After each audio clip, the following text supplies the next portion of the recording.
Hello, Sani Bonani, Molweni, Dumelang, Ndimayacheroni. My name is Asanda Sosibo, and on behalf of the Tarsus Technology Group, I would like to welcome you to this fourth installment of the Tarsus Engaged webinar series. I will be moderating today's discussion, and I am joined in studio by an exceptional panel. I anticipate an exciting, thought-provoking, and insightful session. The Tarsus Engaged webinar series are an extension of the Tarsus Technology Group's purpose, which is to make a lasting difference by realizing the potential of their people. The people that make up this group of companies, whether it be employees, customers, vendors, or service providers.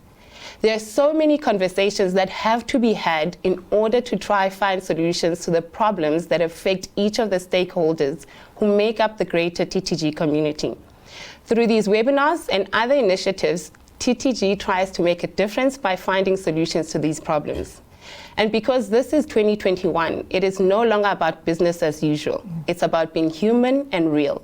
It's about being in touch, balancing the essence of business needs and those of the people, redefining the enterprise and building sustainable futures. Today's topic, of course, encompasses all of this, even more so in light of recent events in our country in the midst of all the trauma and grief. In previous installments of the Engage webinar series, we have covered various topics which range from looking into the future post-lockdown, what the recovery of world economies look like, and the stark realities that COVID highlighted, such as the inequality in education. All these conversations, as I've already mentioned, are geared to adding value in the vast community of people that are part of the Tarsus Technology Group family. The previous webinar titled Making Choices, Rethinking and Reimagining Tomorrow. And the big question was, what are the choices we should be making post-2020 when it comes to technology, strategy, and business? The key takeaway from that session seemed to be of a common thread that whatever the direction of business and technology, people are the key element to consider. It will be a balancing act for all businesses to ensure that no one is left behind. Not to mention the recent announcements about the unemployment rate being at its highest in the history of our beautiful country, South Africa. Humans are the cornerstone of our companies, and the way in which we treat them has a direct impact on them, our businesses, and effectively the bottom line. If you missed these webinars, you can head over to the TTG YouTube channel where you'll find the webinars and some other great content. If you're, of course, interested in reading the thoughts of some of the wonderful thought leaders within the group, head on over to the blog section of the website called Gateway. This can be found on www.tarsus.co.za. Now, I know you're all itching to get into today's topic, which is so relevant and we all connect with. Please do feel free to leave your comments and questions in the Q&A feature. Feel free to connect with us, and at the end of the session, I will take a few questions for the panel to answer. The topic today is, of course, living through disruption. And the big question we are asking is, what do businesses need to think about in a post-pandemic world concerning people, profit, and productivity during these uncertain times? I did say it is an uncertain time, riddled with trauma and grief. I'm joined in studio, of course, graced by years of experience in leadership, people, strategy, and business development. The panel is absolutely passionate about the various aspects that this topic covers. Firstly, we have Bev Hancock, who is a conversational catalyst, and that is someone who helps people have simple conversations that make the world a better place. Bev is also a huge advocate for Ubuntu, which means that I have the profound sense that I'm human through the humanity of others. Bev uses her 20 plus years in strategy, learning design, leadership, coaching to actually build trust and accountability in every conversation. I don't believe that the concept of elephant in the room applies to Bev. Every conversation can be told into a story, into a report, into an infographic that actually feeds into the strategic and growth culture of the organization. Welcome, Bev. Thank you for joining us. Thank you.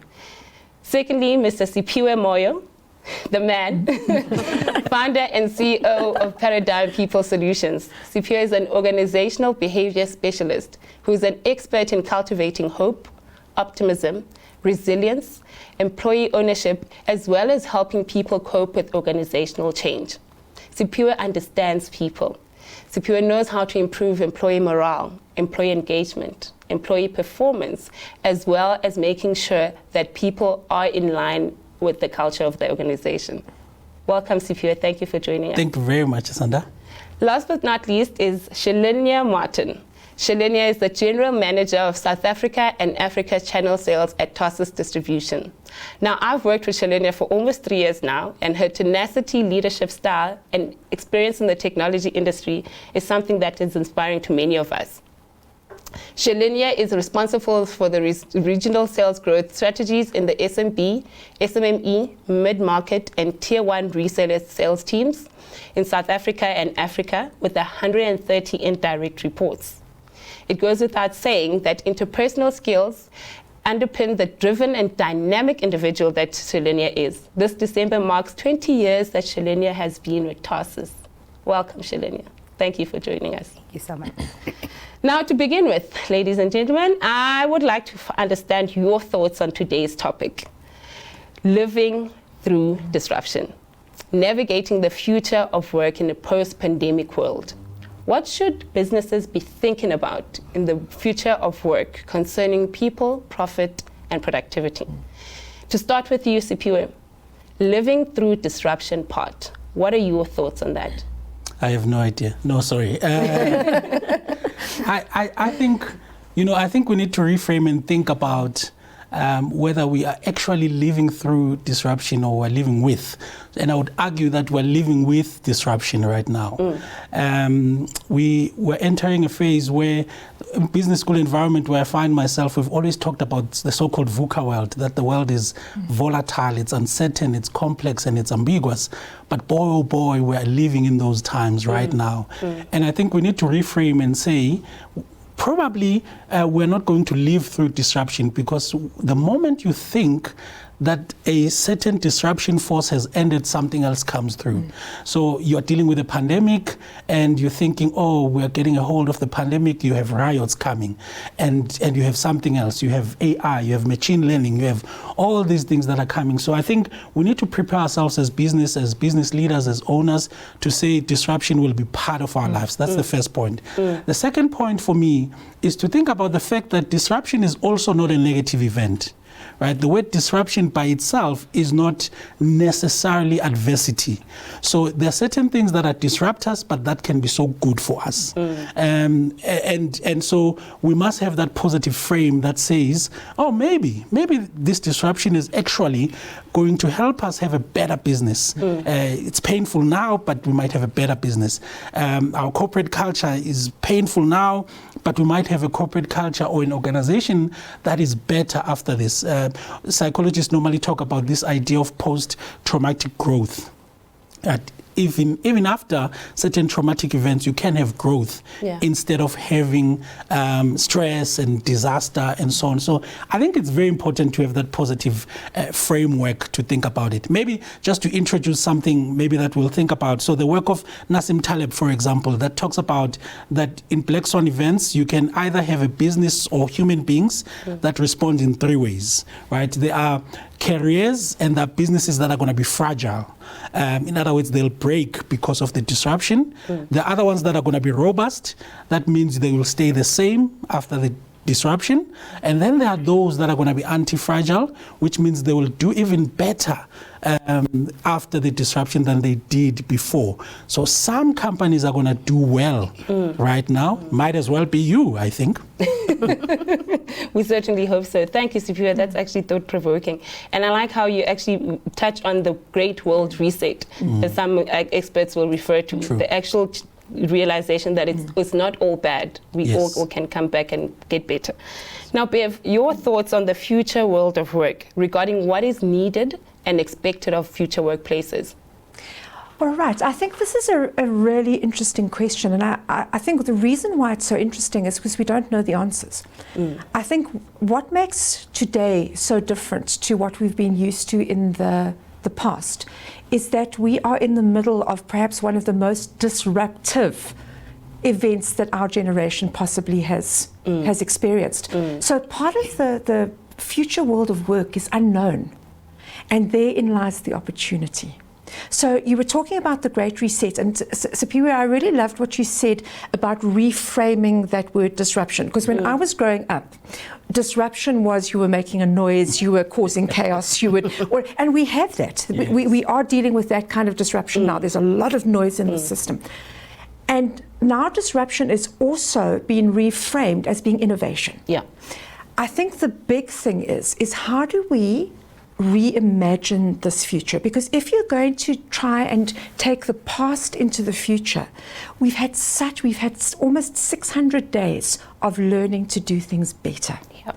So my question to leaders particularly is, what are the questions you're going to be asking about your future? What does the future look like? And to give a really great example, I don't know if you saw the news report recently about Checkers, who are looking at going to a cashierless station. Right. And there was a big uproar about it, about, employments and that sort of thing. However, we have such an opportunity here. My question to them, and I posed the question, is what are you going to do to upskill your cashiers for the future world of work? So we have some vital conversations, and those conversations must be intentional as we move forward. I like that. And there's something that what you touched on, Bev, but before we get into that, Shirlinia, regarding the productivity of people, what are your thoughts considering the impact of external forces on people and the social factors that we all faced with, and ultimately their productivity, which then also translates into affecting the profitability of a business? Asanda, that's a very thought-provoking question. I must tell you, we all thought about what productivity is going to mean for us during this lockdown, where we had a few days to get our people to work from home. And then we were worried about the systems we have in place to measure this productivity. Okay, and we got all of that right within a number of days. We could measure from the sales organization side the number of orders people were processing.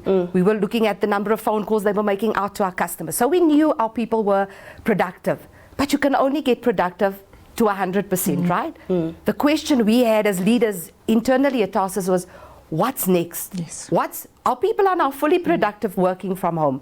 They're doing their jobs. In fact, some of them were thriving working from home. Some of them didn't. The social animals like I am, we didn't do so well because we liked interaction, but we were still productive. And the thought came to us about, how do we make sure, after we've measured every productivity ratio in our business, and we've even gone and said, we've got to 100% of productivity, what can we automate? Because some of those things we could automate, and we even automated some things, like we've got a beautiful Tarsus distribution online portal where resellers can now go and place their orders. So then I said, but what about the people? Because after productivity, we have automation. But then what happens to the people? Like the Checkers example, Bev. I don't want to be the cause of people losing their jobs. So I had to make sure that we started on a process of empowering and skilling up our people for the future of work. How do we make sure that the old mindless work of capturing orders or processing manual work gets replaced with people becoming trusted advisors, people becoming skillful and knowledgeable, and people being able to have relationships with our customers? I love productivity, and I'm not saying throw it out of the way. It's important to measure what people are doing, but it's also important to start thinking of how do we take people to the next level, because in our industrial economy, we talk only productivity. We are now in a digital economy, but we haven't done the work of bridging that gap and taking our people to that next level of performing in the digital economy. So what processes have we put in place in our businesses? If I make an example of our BE policies, when BE was very poignant in our businesses, and we had to make sure that we meet the targets, the EE targets, we put a transformational manager in place, or a transformational executive in place, right? But have we put a digital development change agent in place in our workforces to start saying, how do we take our people from here to there? How do we take our people from being industrial economy workers to digital economy workers of the future? And if we haven't answered that question in our organizations, then we're in trouble. because then we are going to automate because we think we're going to cut costs, right? Because let's talk about profitability. There's only two ways we can make profit. Yeah. You either cut costs in your business Or you sell more for more money, right? Now, if we are going to cut costs and automate, people are going to lose their jobs. We've got a 34% unemployment rate in South Africa, of which 64% are the youth. We cannot have more people out of jobs in South Africa. So it's incumbent on us as leaders to say, how do we take our businesses to a place where we can create more jobs, to a place where we can develop and enhance more people, to a place where we can actually say that we've helped and not waited for government to pay another 350 Rand grant, because who can live on 350 Rand, right? But we've actually created more jobs to give more young people employment. So if you talk about profitability, if you talk about productivity, Asanda, I can write books for you. Absolutely. Absolutely got the passion, yes. Thanks for that, Shirlinia. And I think you've touched on various points that we're going to go through here. But for me, with regards to external social factors, there's something that employees are requesting of organizations, and that is empathy. They want to be led with an element of empathy. Now, how do we differentiate between empathy and compassion? Because empathy says, I'm supportive of you and I care. And compassion also says, you're accountable for your results at the end of the day, whatever may happen. Now, my question is, who comes first? Is it the employer, the employee, or the shareholder? Who comes first? Actually throw that in there as well as the customer. Who should come first? I don't think those things are mutually exclusive for me. So I think a human-centered type of leadership and getting results, those two things are not mutually exclusive for me. So, you know, I have a daughter who is 12 years old. Every time she breaks a glass or a plate, she screams, I'm okay. And I'm like, don't trick me. What about that plate or that glass? But, you know, every time she does it, I think she's inadvertently inviting me to think very carefully about what is more important, the glass or her well-being. But what it means, therefore, if I focus on the well-being, if someone has dropped the ball and you focus on the well-being at that point, you touch that person in the heart so deeply that they'll be willing to give you discretionary effort. So productivity, what Shirlinia was saying, when you finally have people at 100%, what do you do? I can tell you now what you do. Is at that point you need to have touched my heart for me to give you discretionary effort. Otherwise, I'm going to give you what you want. If you never care for me, if when I break that glass, you come after me too hard, I'm going to give you 100% and I'm going to step back. Absolutely perfect. I hear that, Siphiwe, but I would like to throw it back at you. What does it look like in practical terms? Caring for my heart, for the employee's heart. It is a variety of things. Firstly, if you're going to start meetings, just have meetings where you ask people, how are you? Not the business. And you know, when you do it for the first time, when you ask people, how are you? They're like, we've increased sales by, and you're like, whoa, how are you? How are you doing? How are things doing at home? And you care for that human being. And especially if someone produces, if they then make a mistake, which is another point, if they make a mistake and they normally produce, show that caring thing first. And they will still produce. You still want results because we cannot run away from the fact that we want results. But it's at those points where I'm vulnerable and I've made a mistake, how you treat me at those points will determine whether I give you more or not. Thanks for that, Siphiwe. Bev? Yeah, Asanda, I would build on that and to say that my mantra has always been not either or, both and. And I think we also need to, and this is where those elephant in the room conversations come in, because I think that they're tough conversations to be held on both sides. So we're looking for a new way of working. There's definitely a strong move. People are saying, I want to be able to have more work-life balance. I want to be able to work from home. I want you to show me that you care. And then in the boardrooms, people are saying, well, we've still got targets to meet. We've still got profitability. We still have to do it. So how do we bring this together? And it's interesting to see now the word disruption requires high trust. And this, in my view, is the basis of the conversation that we have to have, because trust and connection go together. So if you want to start disrupting in that digital, and I love the idea of having a digital change agent. If you think about 2020, the the phrase was "you're on mute" as we all got used to this new technology. I really think now the phrase for 2021 is digital fatigue. And part of what's happening here is that if you want productivity in the long term, then it's different to managing productivity in the short term. In the short term, we're checking sales records, we are monitoring people's PCs to see how long they've worked, which is a great way to diminish trust with your employees. And we are really, we're really trying to get that right. So on one side, I think employees need to be upskilled to be a lot more autonomous, to be a lot more accountable, to accept and embrace discipline and consequence management. And from a leadership perspective is to realize that when you have that deep trust and relationship with your team, which is where that empathy comes in, walking in your shoes, delivery is not optional in business. So you have to be able to, as a leader, create that environment that provides caring and support, with the understanding that at the end of the day, the business of the day still has to be done. So I love what you said about talking to the heart, because the heart is what will stimulate it. But let's do the both and between the head and the heart as well. That's thought-provoking, Bev. And for me, it's also, as part of, you've mentioned leadership, you've mentioned the individual's accountability. What of the shareholder? Because the shareholder is a bit removed from the daily operations. That's an interesting one, if I can grab that one. So there's been quite a movement in terms of how we think about business.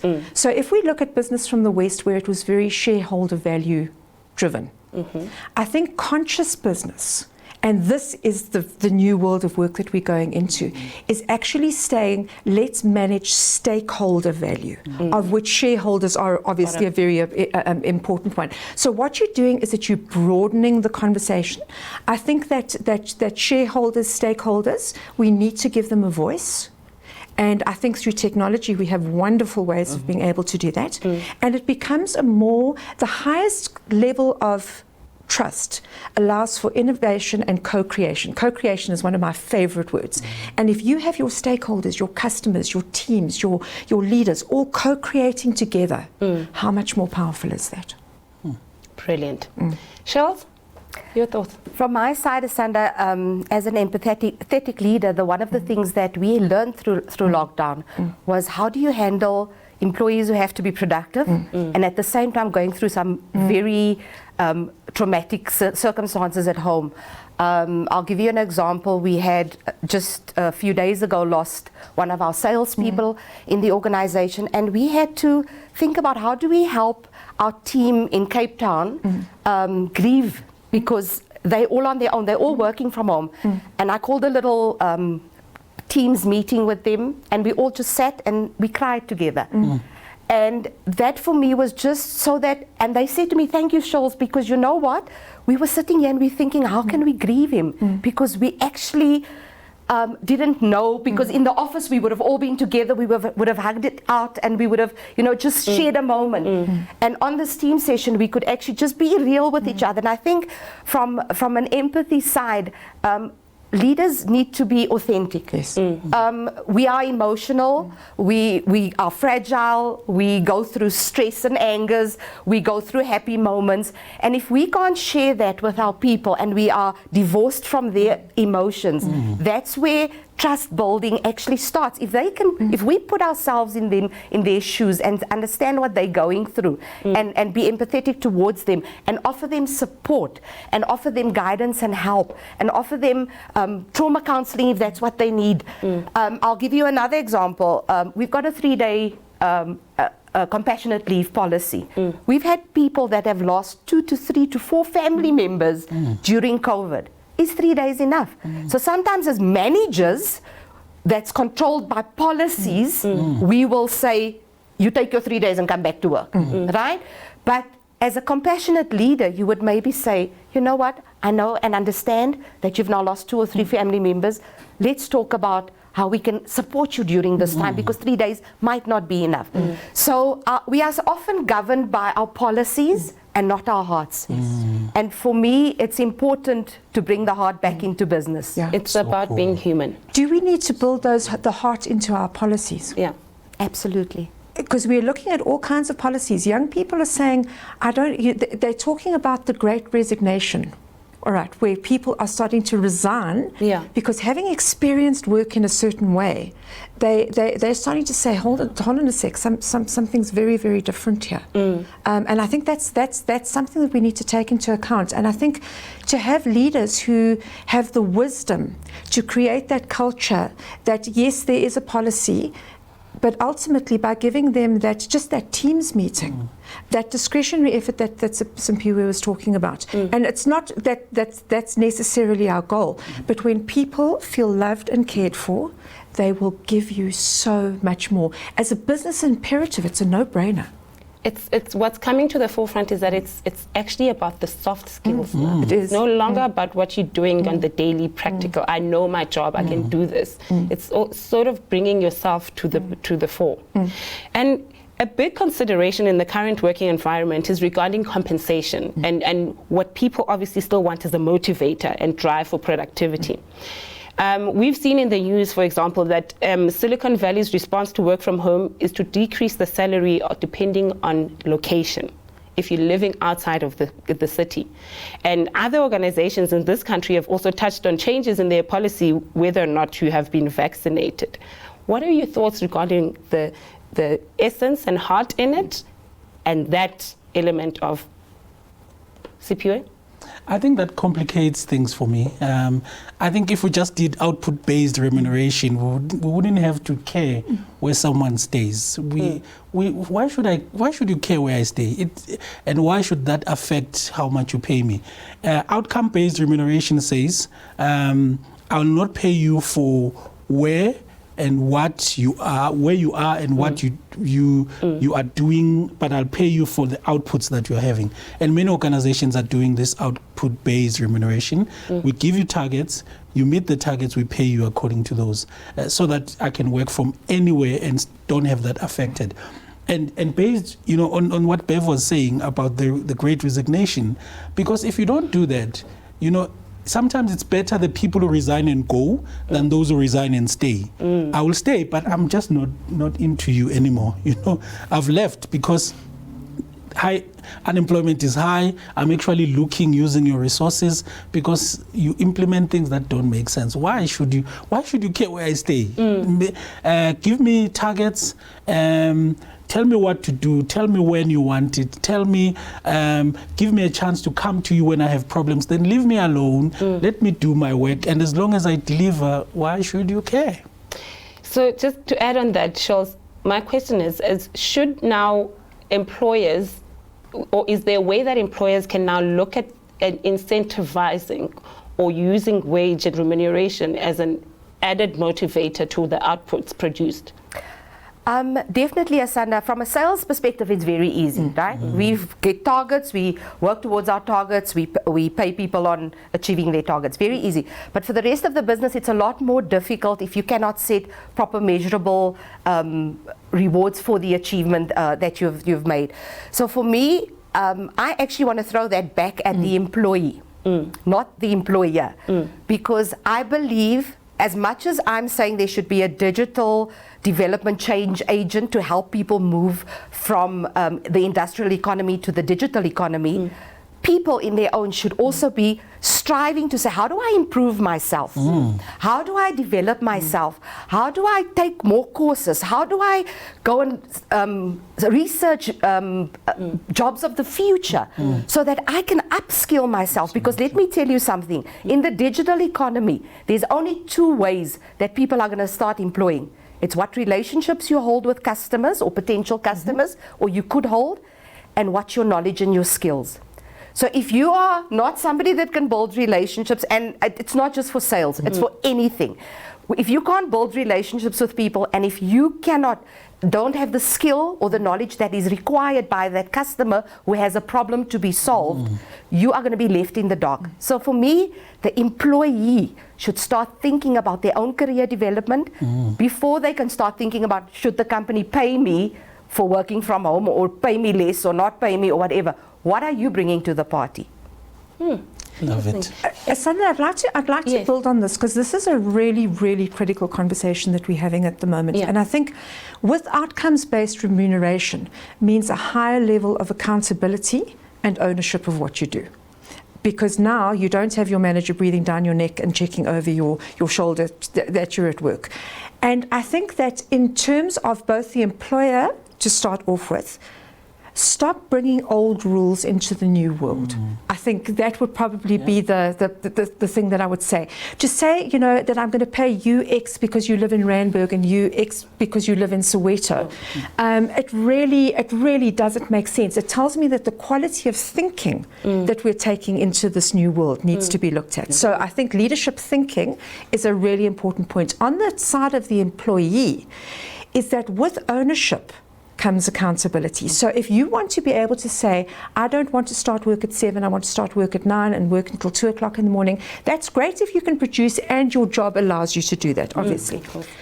I think, though, that there's another form of incentive, because we always think of incentives as being monetary.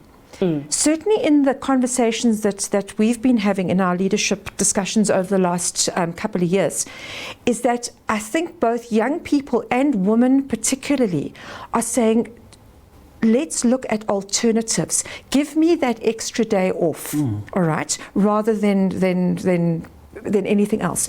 People want that leader phoning you up and saying, that was fantastic, because the 10 Rand in their bank account or the 100 Rand in their bank account is fleeting. There's also another one, and this talks to your vaccine story. So we're about to enter into some of the most, talk about elephant in the room conversations. I think what we're going to see, labour lawyers are saying, yes, it's going to become mandatory, but we are going to test that through the court systems. Ultimately, though, as leaders, we would want people to be making the right choice for themselves and for others. And I think that this is where consequence management as an incentive comes into its own. It's almost like YouTube putting their ads in the middle of your video because they're trying to get you to subscribe. Okay, so they're actually making your experience more uncomfortable and in order to get you there. So instead of trying to, I saw a meme the other day that says there are 2 groups of people in the world. There are the unvaccinated waiting for the vaccinated to die, and the vaccinated waiting for the unvaccinated to die. That's essentially what social media has done for us. It's put us in those 2 camps. I think both camps need to look very carefully at the consequences of their choices. And so around vaccination, around working from home, around remote work, if you want to work from home, are you expecting your company to kit your office out at home, or is that your responsibility? And I think that for individuals who have been micromanaged and controlled for so long, a big part of that upskilling is going to be, how do I become autonomous? How do I become accountable in order to do that? Our job as leaders is to manage flexibility and control. It's going to be a big discussion going forward. Oh, what a paradox. I mean, the mood is absolutely electrifying. I mean, I hear skills of the future, I hear ownership, all of these accountability, huge considerations. But as great as it is in studio, we also want to hear from our audience. I mean, it is an insightful discussion, so would love to hear from you. Please engage with us in the chat and let us have your questions in the Q&A. We'll choose a couple to answer. There's also a poll question that we would like your input on. If you joined the last webinar, you will recall this question. It's one of the most spoken about. Now, the question is, what's keeping you awake at night? It should be up on your screen at the moment. And the response options are people, technology, strategy, customers, and cash flow. And we see your comments, and we absolutely appreciate you touching in and commenting on everything that we're talking about. I mean, Jeanette Crawford, if I can touch on that, says, what is your policy working hours? Staff are found to be working additional hours from home and find themselves burned out. I mean, accountability and ownership, digital fatigue, all of those. Thank you so much for that, Jeanette. And whilst work from home was implemented very swiftly across all organizations, the reality is that not every employee is actually at an advantage, right? And inequality still exists. I mean, with regards to access to adequate environment, conducive to your work, resources such as uninterrupted power supply. We actually live in South Africa. We know what the challenges are. All of these affect productivity. What should organizations be doing to handle some of this, the inequalities that exist amongst the employee base? Sure. I think there's a big move in the world around organizations understanding that they cannot ignore social issues anymore. I think this idea that you live in a bubble and you don't get involved in social issues is gone. And so firstly, you must get involved and have conversations about that. But I think if you think about working from home, we need to engage our employees. What do you have? I was at the seminar recently, and one of the organizations decided to ask people, do you have a chair where you work? Do you have a proper chair? And like 70% of people said, we don't even have a chair. And then they started a tiny little campaign, bring your work chair to home. Very, very nice. And people were so excited about that. Now I'm gonna make some good. I have a proper chair. So engage. And I think that links to the question that Jeanette asked about working hours, making them a policy. I just think, and I have an HR background, and I just think those kinds of contracts of working hours, you just cannot take those into the future anymore. We need to rewrite, we need a policy change, we need to acknowledge what is happening in the world, because what must I do at 4 p.m. when I still have work? Of course I'm going to work, but I need trust-based conversations to formulate policies of the future, in my view. I like that. But now the next thing is, should there be, if you touched on accountability and ownership, should there be different performance metrics to actually measure productivity, considering that some are impacted negatively or somewhat behind the curve? I think from the discussion that we've had, and maybe this is part of the agile future that we're going into, is that maybe we need to move away from one size fits all. I think that you have a woman who's working from home, she's having to manage her entire family, having to do childcare, homeschooling, etc. And on the other, you might, I'm going to use a lady as well, so there's no gender discrimination here. She's a career woman, she's single, that sort of thing. Two completely different worlds.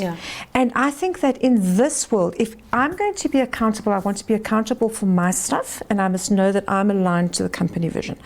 And I think that if we could get more agile and flexible, and a great example was the dress policy at GM in America, and the new CEO, Mary, I can never remember her surname. She came in with a 14-page document, and she tore it up and she said, this is the dress policy for the company. She says, from now on, the dress policy is dress appropriately. And I think that this is our opportunity as we go forward, is we come from a place of predictability, we are moving into a place of unpredictability. So we need to really start looking at how the different players are filling out. And the other thing that I think we have to be very aware of, and I want to go into the boardrooms here, to the discussions that we as average humans don't hear, all right, is that if we are going to create a world, you have to have in your strategy how technology is going to enable your people, not replace your people. And if we're not having that discussion, then what's going to happen? Klaus Schwab from World Economic Forum said, we are facing either our greatest peril or our greatest pleasure, I think. That's a very, very positive word. And the peril is that we allow the money to make the decision, or we allow the people to make the decision. And personalization, if you go to the KPMG Customer Experience Survey, personalization is a huge pillar of employee experience and customer experience. Our policies need to reflect that. So I think there needs to be that leeway for leaders to be able to make the decision, to make the call, to be able to say, your needs are not the same as your needs. and I don't have to manage my people the same way. So many people think I have to manage people reporting to me the same way, but that's not true. You just need to manage them fairly. If you have Siphiwe, who is highly motivated and they work hard, and then you have Bev, no, maybe bad example. Don't choose me. And then you have another employee that is not motivated and they don't take ownership. There's no reason why you should manage those people the same. Give the one who take responsibility a bit of space and then stay a bit closer on this one, and that's fair. And I like what you say, because the other thing is that employee support systems are critical now more than ever. And as a result, the employee value proposition is one that actually needs to be absolutely in leadership's guideline, right? So, Charles, do you think this is actually on the agenda of executive leaders, the reality that employee value proposition needs to be at its utmost best? I think EVP is essential now more than ever, Asanda. If we do not take care of our people and their well-being, mental wellness has been such a big topic recently. People have been in lockdown almost over 600 days in South Africa, right? Jeanette's question about them being burnt out, not making sure that they take time out to just go and walk in the garden instead of sitting on that phone answering 3,000 calls a day. How do we make sure that we connect with our people? So if you don't have an employee value proposition or an EVP program that helps support your employees, you are going to have people leave, the great exit. Because let me tell you something, people leave for two things only, mostly. Either a bad manager or there's not a cultural fit, right? So if you as a manager is not going to literally be there for your people to make sure that they are cared for, and upwards as well. Sometimes the people, I know Asanda, we've been working together. Asanda knew I had a bad day 2 days last month because I've lost some family some family members 2 days after each other.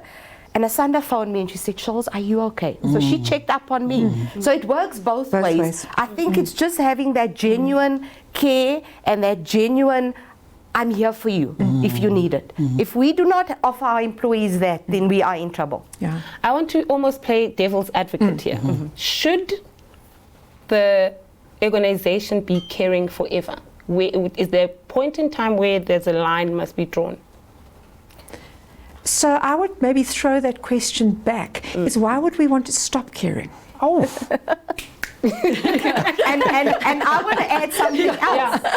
If you care about your people will care about your customers, and in the end your business will thrive. So why would you stop caring if you know your business ultimately is booming because you have a happy employer who makes sure that your employee will make sure that your customer is happy. Why would you stop caring? And I think, Asanda, that's probably the key, all right, is that a business will stop doing the wellness caring thing if they don't connect it to the bottom line. Cash flow is one of the questions on the poll. I'm looking forward to seeing how that's going to come through, because I can imagine at the moment that's the thing. And when cash flow is high on the agenda, people tend to sink down a little bit. All right, but if organizations and executives, as part of their strategy, yes, your customer should be is at the center of your strategy. Surrounding that is your employees. If you are not connected to the belief, and I use that word belief very intentionally, that good employees who are well managed, who are happy, who are satisfied, are going to be better for your business, then actually your wellness programs are going to be tick boxes anyway. So caring has to be part of your business model to a certain extent. And I can care for you and hold you accountable at the same time. Yeah. Great stuff. And as an add to that is that, in 3 words, what do you think the characteristics of a good leader in these times are? Just 3. Don't start with me. I don't have 3 words. It's open to the floor. All right, I'll start with one. I've had the privilege of working with Mark Kahn from Investec in London. And he has a brilliant concept, and those 3 words are get out of the way. I think it's going to be a big culture shift for leadership. I'm seeing leadership working 18 hours a day, and control is very important to them. As accountability increases, control can decrease. And I think, so get out of the way is probably one of the things that leaders are going to have to do to allow people to flourish, but in such a way where you balance caring and accountability. Get out of the way. From my side, it's definitely trust, listen, and empower. Trust your people, listen to them, and empower them for the work of the future. Skills of the future. I love it. I think for me, I think there are 4 words, but I'll try. Communicate below the neck. So leaders sometimes appeal to the head. That's why we communicate in graphs and spreadsheets. But there's nothing inspirational about graphs and spreadsheets. Sometimes touch my heart, paint a great picture of a future that you want us to be in. There's nothing inspirational. There's a reason why Martin Luther King didn't say, I have a spreadsheet, I have a graph. I think leaders also have to be great storytellers. I think leaders who are great storytellers and who can bring inspiration to life. I think our job has changed as leaders. Before it was, and that control and the business of the day will always be part of your role. I think, though, that our job is to now nurture the environment for people to flourish, rather than digging in the environment. I was with a group of leaders who are working 18 hours a day consistently, every single day. It's not sustainable. I think the leadership conversation is, how do we need to lead in the future? And I think it's got to do with less rather than more. Great stuff. Thank you for that. But I mean, like I said, we could go on forever and ever, however. We need to consider the time. So now I just would want us to look at the poll results. And interestingly enough, this, like I mentioned, this poll was actually ran the last time. And in the previous webinar, the results were that first it was customers, number 2 were people, number 3 was strategy, 4 cash flow, and lastly technology. And just to actually look at what we're looking at right now. So we had 149 respondents, and top 2 Bev's prediction. Firstly, it's cash flow. What's keeping people awake at night is cash flow, closely followed by people. Strategy and customers, more or less in line, technology being third. That's a bit of a change, and particularly touching on the fact that there's profitability. Shirls, what's your take on this? Well, we can see that that's the result of a pandemic. A lot of businesses, business has shrunk. We've had supply chain constraints in our industry.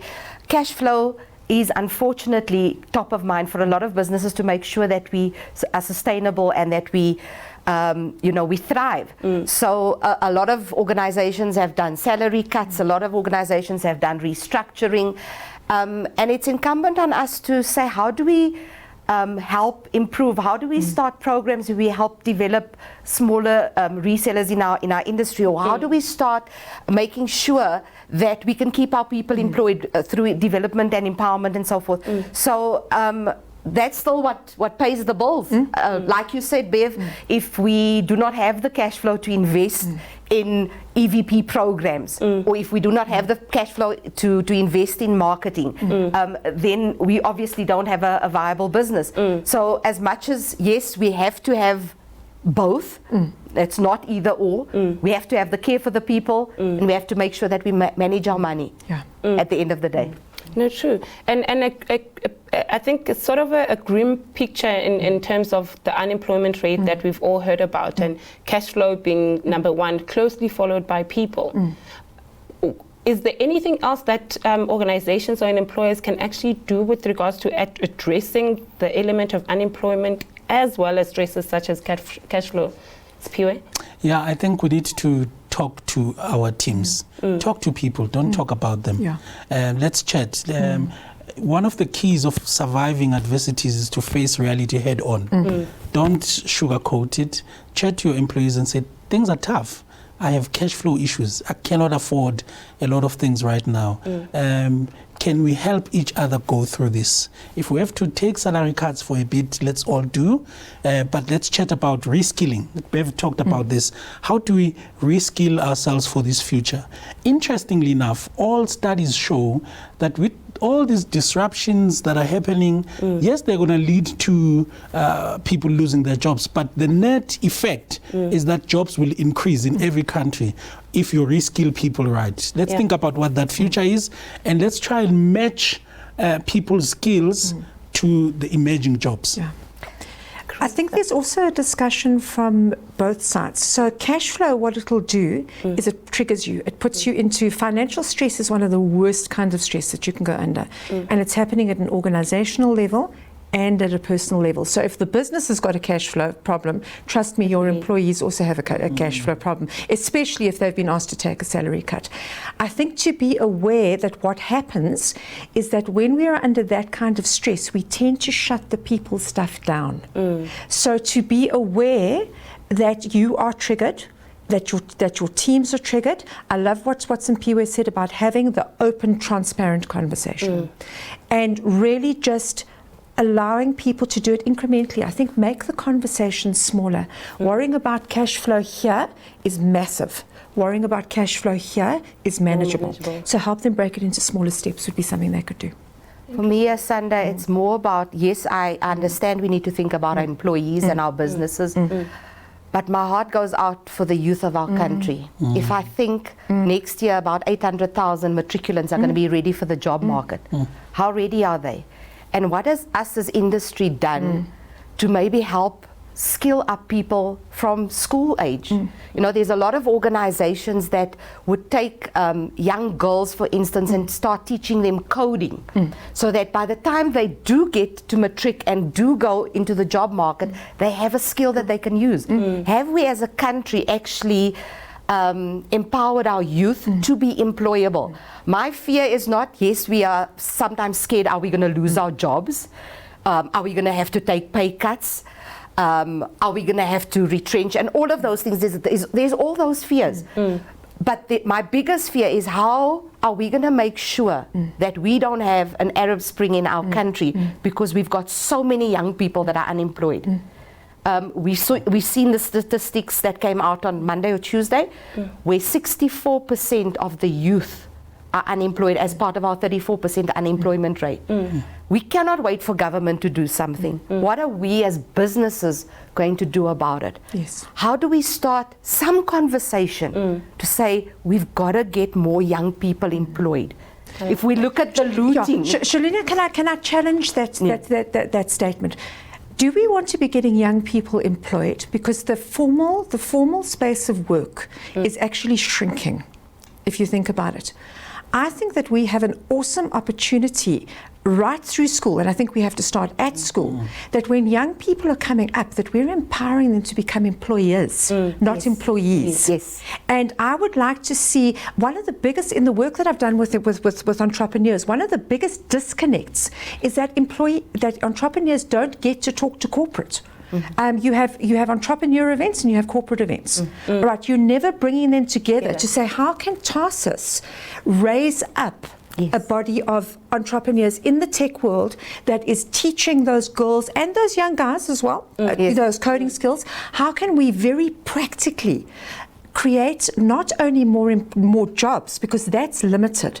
How can we create more entrepreneurs who are going to create more jobs? I love that. Thanks, Bev. I love that. And that's a question for you also in the audience, is that all these questions is, what are we doing for the future? What are we doing in light of the unemployment rate? What are you doing to include more people, to collaborate more, to actually work on some of the big problems that are facing us?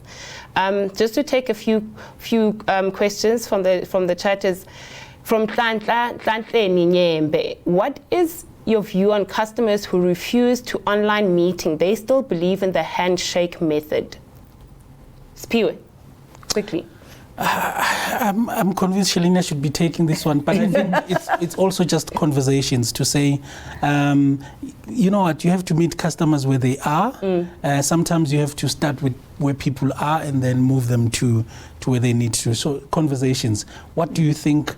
What do you think we're missing from this online meeting, and how can we try and do it? That's what I would do.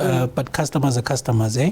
Yeah, and you've got to respect their views. If they feel that either they don't want to meet physically right now because they're still very afraid of what's happening out there with COVID, or they have been fully vaccinated and they feel they're now safe, even though you can still get infected, and they're happy to meet with you. You've got to respect the customer at the level that they are. You're dealing at a level of belief there. And so to change belief, either meet them where they're at and then give them an experience online that is just superb.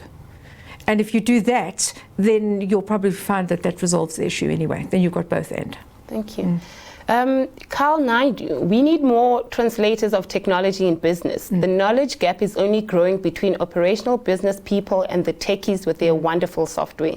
This was fine previously, but now with technology able to replace jobs, it is important that people educated about the tech so we can all embrace ingenuity to upskill everyone in the organization to move forward. And I think that's been the sentiment here across the whole entire conversation. Thank you for that comment.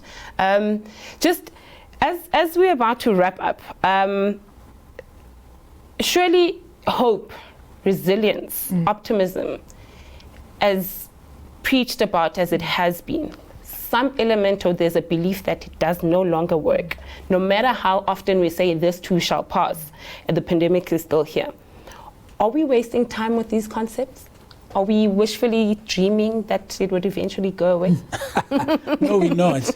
I think there's a difference between saying this too shall pass and saying this too shall pass now. So if you add the now, if it's protracted, you get discouraged.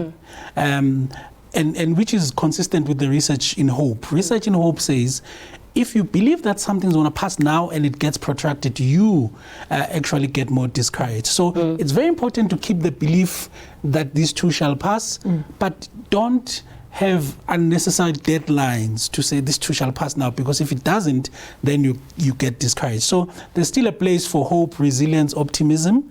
It's just that you have to understand what those concepts are so that you don't set yourself up for failure. It's not, you can still confront reality head on and then keep your hope internally.